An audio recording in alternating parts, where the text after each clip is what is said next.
Assalamualaikum warahmatullahi taala wabarakatuh dan salam sejahtera pelajar. So hari ini cikgu akan buat kelas kertas 2 percubaan Selangor modul 2 siri pertama. Jadi saya buat beberapa siri lah sebab kalau buat satu siri agak panjang.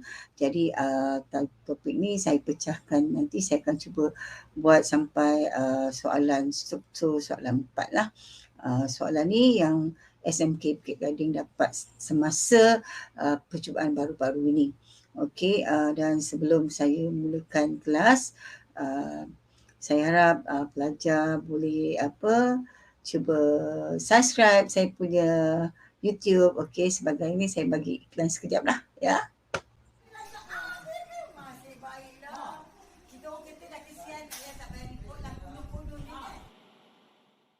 Jangan lupa like video saya, subscribe dan share.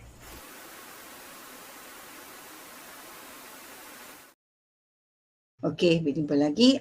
Kita mulakanlah dengan saya punya bahan iaitu soalan percubaan. Okey, kita terus kepada soalan. Dan kita lihat kat sini, inilah soalan-soalan yang kamu dapat semasa menduduki terutama SMK Bukit Gading lah yang dapat. Okey, kita mulakan kelas dengan soalan pertama dan seperti biasa kalau kamu dapat soalan ini, biasanya kamu akan dapat soalan struktur. Kita ada soalan struktur ya, soalan esei dan kat sini saya bekalkan sekali. Pelajar boleh tekan klik lah nak tengok soalan kertas 1. Boleh tengok soalan kertas 1 dekat kamu punya bahan ni saya akan bekalkan nanti dekat YouTube punya description. Okey, ni contoh kertas 1. Jadi kamu boleh klik dan tengoklah soalan kertas 1 yang terdapat di situ. Lepas tu kalau kita lihat seterusnya, kita tengok kat sini saya bekalkan sekali lah kertas kimas kertas 1 dan ni soalan yang kita akan lihat iaitu kertas 2. So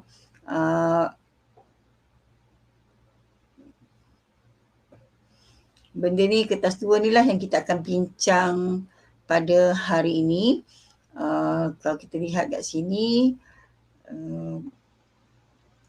kita akan dapat lihatlah ni kertas 2 ya, yang pelajar kita akan bincangkan. Kita insyaAllah kita akan sempat bincang sehingga soalan struktur lah, 4 soalan struktur. Yang seterusnya kita pergi kepada soalan pertama lah. Soalan pertama berkaitan dengan Perang Dunia Kedua. Dan pelajar sebelum ni saya pernah bagi bahan, pelajar confuse jawapan daripada Perang Dunia Kedua dan pihak yang terlibat dengan Dunia Pertama. So kita tengok dulu siapakah yang terlibat. Soalan tanya pasal pihak ya pelajar. Bila soalan tanya pasal pihak bermakna kita bukan senaraikan nama negeri. Negara kita senaraikan apakah pihak yang terlibat. So kita ada kuasa paksi dan kuasa bersekutu. Kalau Perang Dunia Pertama kita ada Pakatan Bertiga yang untuk kuasa bersekutu dan juga kuasa tengah. Jadi pelajar confuse gabungan ataupun kumpulan yang terlibat dalam perang tersebut. Jadi ini adalah pihak yang terlibat dalam Perang Dunia Kedua dan kita lihat kat sini kalau dia tanya negara barulah kita beri nama negara, tapi yang ni dikata pihak yang terlibat. Okey, yang seterusnya kita pergi kepada mengapa. Okey, soalan mengapa atau sebab atau faktor jawapan dia sama ya. Jadi pelajar jangan silap. Jadi kalau kita lihat kat sini antara sebab faktor paling utama adalah kemunculan idea baru. So kita ada 2, satu gerakan fasisma yang diperkenalkan oleh Benito Mussolini di Itali, dan kalau kita lihat konsep dia memberi keutamaan kepada negara berbanding individu. Oleh sebab fahaman inilah akhirnya kalau kita tengok Itali telah cuba meluaskan empire ataupun tanah jajahannya ke Absya dan Albania. Begitu juga dengan di Jerman, wujudnya Ordo Hitler, dan gerakan Nazi ini sebenarnya lebih kepada memulihkan keadaan di Jerman. Kalau kita lihat Jerman sebenarnya adalah pihak yang terjejas teruk akibat Perang Dunia Pertama kerana dan kalah dalam Perang Dunia Pertama dan terpaksa mengikut semua syarat perjanjian Versailles yang merugikan Jerman dan menjatuhkan imej Jerman. Oleh kerana itulah Nazisme ni, fahaman yang dibawa oleh Hitler telah menyemarakkan mereka untuk mengenepikan perjanjian Versailles. Okay? Dan dia menolak semualah yang sepatutnya dia ikut peraturan perjanjian Versailles. Seterusnya, apakah faktor kedua adalah ketidakpuasan perjanjian Versailles. Ada dua ketidakpuasan hati. Pertama di pihak Jerman sekali lah. Jerman paling terjejas teruk kerana kalau kita lihat dia dianggap sebagai pemula kepada Perang Dunia Pertama kerana tewas, dan ini telah menyebabkan dia terpaksa mengurangkan angkatan tentera, tanah jajahannya diagihkan kepada negara lain. Lepas tu dia juga terpaksa membayar pampasan perang yang agak tinggi. Selain daripada Jerman mengalami samalah seperti negara lain terlibat dalam perang akan kemelisitan ekonomi yang teruk. Begitu juga dengan Itali. Itali ni berbeza sikit. Dia adalah pihak yang menang. Ya. Dia memihak kepada Pakatan Bertiga yang menang Perang Dunia Pertama. Namun begitu dia rasa tak puas hati kerana dia tidak dapat tanah jajahan seperti orang lain dapat. Jadi perkara ini menyebabkan dia rasa sangat tidak puas hati. Yang seterusnya, kalau kita lihat seterusnya adalah kegagalan Liga Bangsa. Sebenarnya Liga Bangsa ni ditubuhkan untuk menangani isu selepas Perang Dunia Pertama lah. Sebaiknya tidak berlaku perang. Namun begitu kalau kita lihat berlaku juga Perang Dunia Kedua. Ini bermaksud Liga Bangsa-Bangsa ni tidak berjaya menangani cabaran. Antara cabaran Liga Bangsa pada masa itu nak mengembalikan keamanan adalah berlakunya pencerobohan Jepun terhadap Manchuria. Lepas tu kita lihat Itali menyerang Absya. Insiden-insiden ini yang akhirnya membawa kepada Perang Dunia Kedua. Ya. Dan seterusnya kita lihat, ini saya bagi sekali dalam nota adalah peristiwa perang. Kalau kita tengok yang kotak merah ni adalah permulaan perang, yang kotak biru ni adalah berkaitan dengan berakhirnya perang lah, antara sebabnya kejayaan Operasi D-Day, kegagalan Operasi Jerman menawan Rusia, dan akhirnya kalau kita lihat memang Jerman tewas teruk lah semasa Perang Dunia Kedua. Jadi kita lihat kat sini, ini saya sertakan sekali dalam nota yang saya bekalkan nanti ya, awak tengok dekat YouTube description. Okey, yang seterusnya adalah kita lihat apakah kesan pelajar.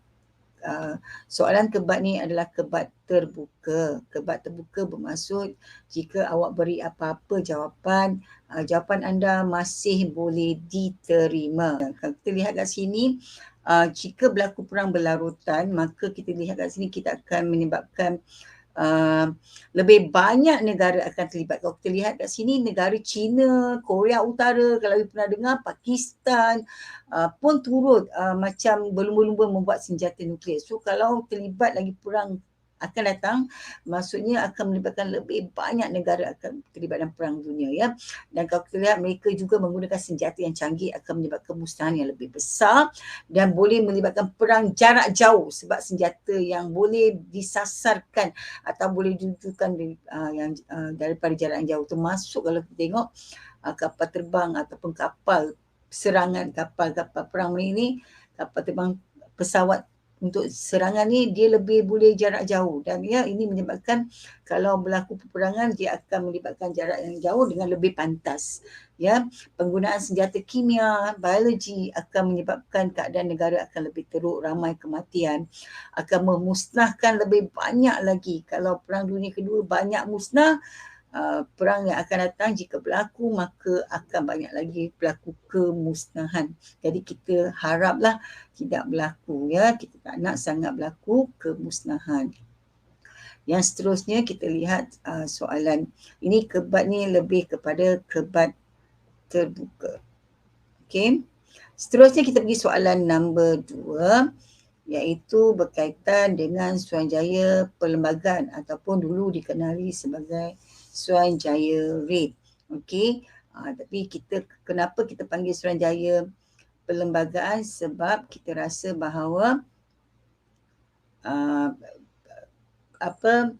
dia yang mengubah Perlembagaan Tanah Melayu Merdeka, ya. Okey, kita lihat siapakah dua anggota. Dia tanya dua anggota, bermakna dua ahli saja yang ditanya. So kita ada beberapa ahli, rata-rata ahli ni adalah daripada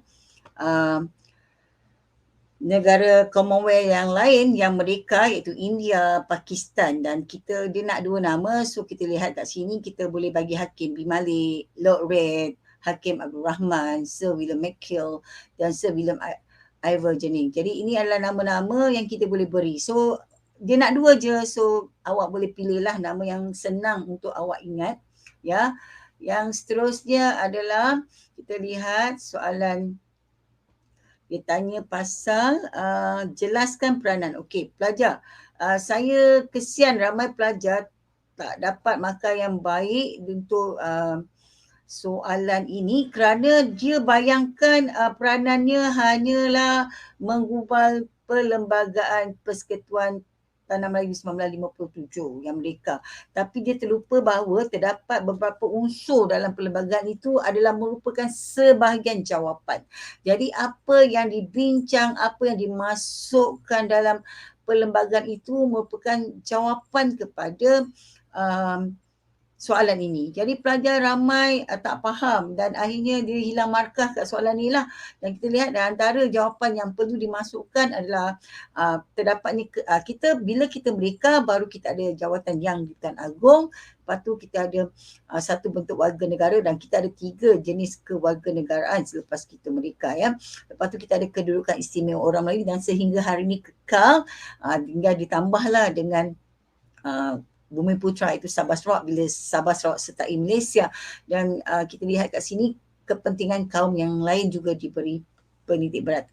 Okey, dan kita mengamalkan raja berperlembagaan serta kerajaan pusat dan kuat dan kerajaan negeri yang mempunyai autonomi tertentu. Yang inilah yang kita katakan penagihan kuasa antara kerajaan persekutuan dan juga kerajaan negeri, di mana kerajaan persekutuan memiliki kuasa yang lebih besar berbanding kerajaan negeri. Ini memang telah dimasukkan dalam perlembagaan negara kita.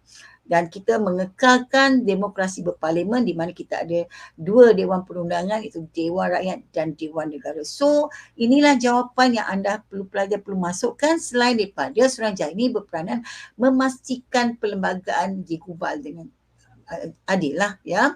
Okey, yang seterusnya kita pergi apakah pendapat anda mengapa Suruhanjaya ini menerima memorandum. Okey pelajar, tajuk ni bukan kebat terbuka, dia sangat agak antara kebat terbuka dan juga tertutup. Dan kita lihat kat sini bahawa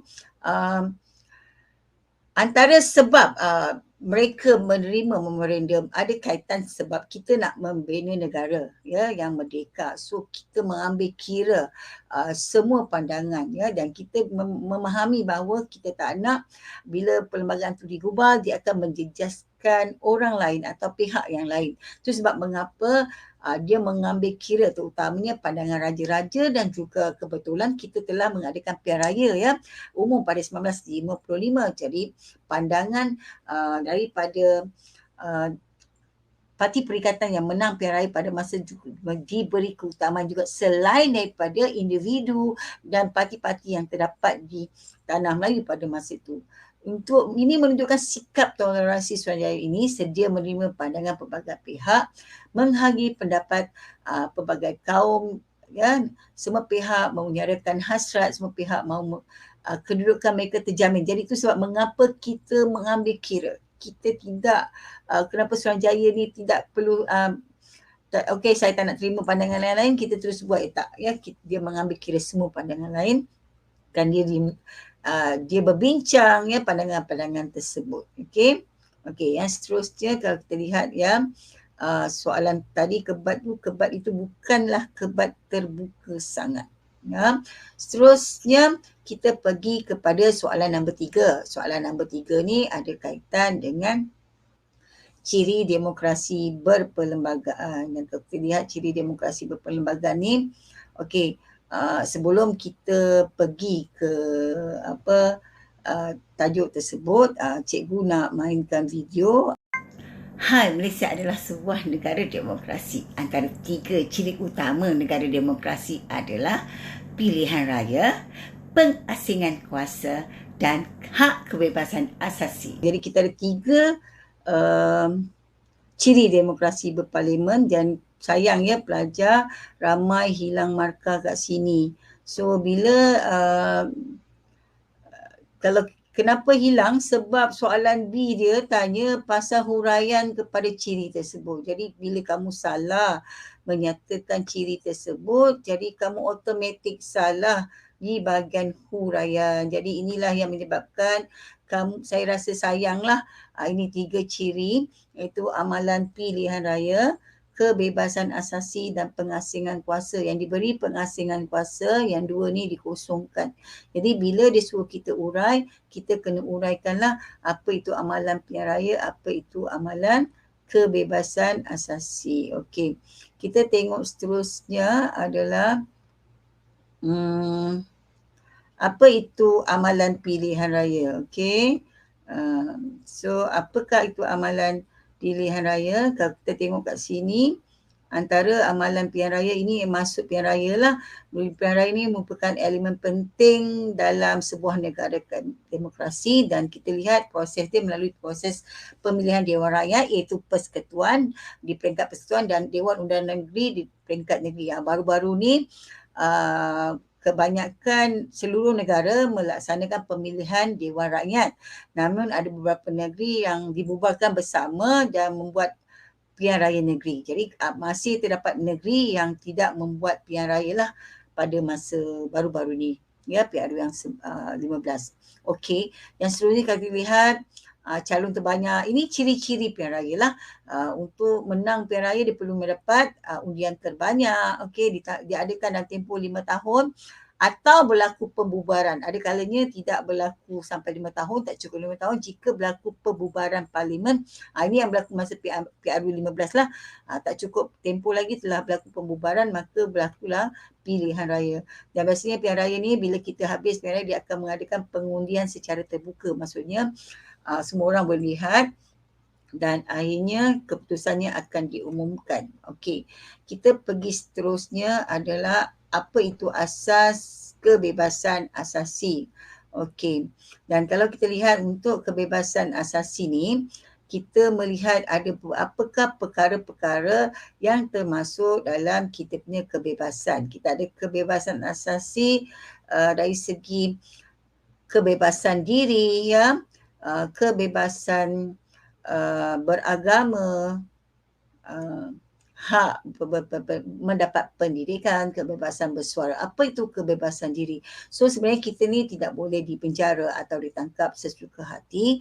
Kita perlu tahu apakah kesalahan kita dan kita hanya boleh terikat jika kita ditahan mengikut undang-undang lah. Tak boleh kita ditahan sesuka hati. Itu dimaksudkan kebebasan diri. Kebebasan beragama, walaupun negara kita mengamalkan agama Islam sebagai agama persekutuan, namun kita masih mengekalkan orang lain boleh mengamalkan agama masing-masing. Seterusnya, kebebasan berpendidikan. Kita tak boleh melakukan diskriminasi. Semua orang mendapat hak yang sama mendapat pendidikan. Dan kita lihat ya, penduduk di Malaysia sekarang ni pun jika dia bukan warga negara dan dia tinggal di negara kita, dia masih mendapat hak untuk mendapat pendidikan tetapi dikenakan bayaran tertentulah. Yang seterusnya kebebasan bersuara. Perkara-perkara ini memang menjadi isu lah pada masa sekarang, itu kebebasan bersuara. Namun begitu pelajar, kita boleh bersuara, berhimpun dan berpersatuan, namun kita tak boleh bercakap perkara-perkara sensitif. Ini memang termaktub dalam Akta Sultan, Akta Komunikasi, ya, di mana kita tidak boleh bercakap jika perkara itu boleh membawa kepada keadaan yang tidak stabil, seperti yang berlaku peristiwa 13 Mei. Jadi itu adalah kebebasan yang saya bincangkan tadi.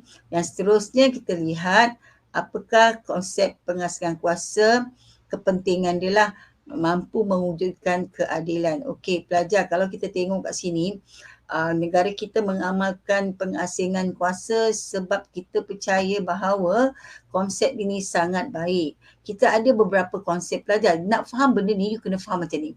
Kita ada dua konsep pengasihan kuasa. Pertama, konsep pengasihan kuasa antara kerajaan negeri dan kerajaan persekutuan. Yang kedua, konsep pengasihan kuasa antara tiga badan, iaitu badan perundangan, badan eksekutif dan badan kehakiman. Jadi kita amalkan konsep ini bertujuan untuk mengelakkan salah guna kuasa, di mana semua kuasa di tangan seseorang. Elakkan penindasan dan pemerintahan secara mutlak. Ini tujuan ataupun kepentingan. Di samping itu kita lihat apakah kesan baik. Tadi kalau kita tak buat pengasihan kuasa akan berlaku perkara yang tak baguslah.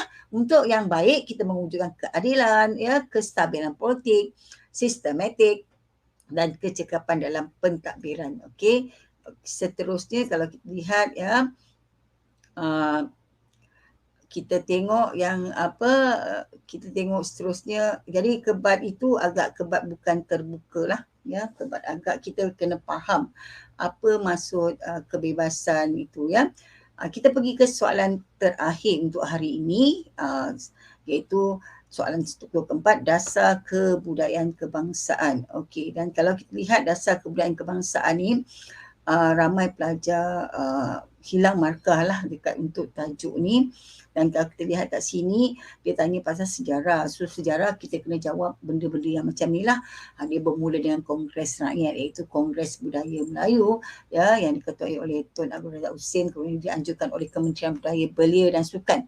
Antara perkara penting yang dibincangkan dalam kongres ni termasuklah perpaduan. Pelajar, dia beza perpaduan dengan integrasi. Kalau perpaduan tu antara kaum, integrasi tu lebih kepada antara negeri. Okey, melalui kesenian dan kebudayaan untuk mengekalkan identiti. Dan dalam Kongres Kebudayaan kedua, dia membincangkan bagaimana kita membentuk identiti bangsa kita, menulis bangsa Melayu, dan memasukkan unsur-unsur penting dalam budaya kita dalam perlembagaan persekutuan, ya. Jadi kita benda ni agak serius, nak jadikan kita ni mempunyai identiti bangsa yang sama dan kita rasa bangga mempunyai identiti sendiri. Dan juga kita mendaulatkan rukun negara, ya, serta menjadikan pendidikan sebagai alat penyatuan bangsa. So, soalan berikutnya dia tanya pasal dasar kebudayaan kebangsaan. Kita ada 3 dasar utama. Jadi kalau kamu dapat urai 3 dasar utama ni, soalan struktur kan, makanya hanyalah paling banyak pun 4. Saya rasa soalan ni 3 markah. So perkara pertama, teras tunjang. Apakah tunjang utama kita ni kebudayaan kebangsaan? Itu budaya rakyat asal rantau Melayu. Dan seterusnya unsur budaya lain yang kita masukkan yang dianggap tidak bertentangan, bersesuaian dengan elemen budaya kita tempatan. Yang rantau Asia, rantau Melayu ni termasuklah Indonesia, Filipina, dan kita anggap benda tu adalah rumpun bangsa asal orang Melayu. Jadi kita budaya itu kita terima. Dan budaya orang lain yang kita anggap wajar diterima, tetapi yang penting tidak bertentangan dengan keras atau tunjang utama, itu budaya rantau Melayu. Yang terakhir sekali, Islam merupakan unsur terpenting dalam dasar kebudayaan kebangsaan kerana kita pun mengamalkan Islam agama rasmi. Okey, yang lain-lain ni tidak berkaitan sangat dengan soalan, tapi saya bagi tahulah apa tujuan dia. Perpaduan, ya, memelihara kepribadian serta kualiti kehidupan, ya. Yang seterusnya kita lihat ini adalah antara agensi yang terlibat. Kita ada kemudian Pelancongan Seni dan Budaya, Aswara, Istana Budaya, Majlis Budaya Negeri Johor, antara contohlah majlis-majlis yang ditubuhkan bagi memperkukuh dasar kebudayaan kebangsaan. So itu adalah soalan yang berkaitan dengan dasar dan prinsip utama dasar kebudayaan kebangsaan. Okey, soalan keempat dia berkaitan dengan program citarawarna. So soalan ni keempat tertutup. Jadi pelajar kena faham sedikit apa yang difahamkan dengan citarawarna. Okey. Sebenarnya citarawarna ni adalah program yang pernah dimulakan dahulu sebab promosi pelancongan dan dalam tu ada memperagakan budaya, pakaian, tarian, nyanyian rakyat Malaysia. Dan selepas tu kita buat setiap tahun lah untuk menarik pelancong, namun begitu masa COVID kita tak buat lah ya. Okey, kalau kita lihat kat sini apakah yang kepentingan dia? Kepentingan dia melibatkan pelbagai kaum dan budaya, mempromosikan pelancongan, memperkenalkan budaya kita kepada orang luar, menghirakan hubungan negara kita dengan luar, di mana bila kita bawa orang luar memahami budaya kita, mereka tak akan berlaku salah faham tentang budaya kita lah, selain mengukuhkan perpaduan antara rakyat yang berbilang kaum, memelihara kepribadian kebangsaan di mana kita terima budaya itu sebagai budaya negara kita, mengekalkan identiti negara, menjadikan rakyat kita berbangga dengan keunikan masyarakat kita yang berbagai kaum dan etnik. Okey. Dan ni tadi agensi, dan ini antara tokoh-tokoh budaya ya yang tersohor. Saya bekalkan sekali dalam nota tersebut. Okey. Jadi sampai sini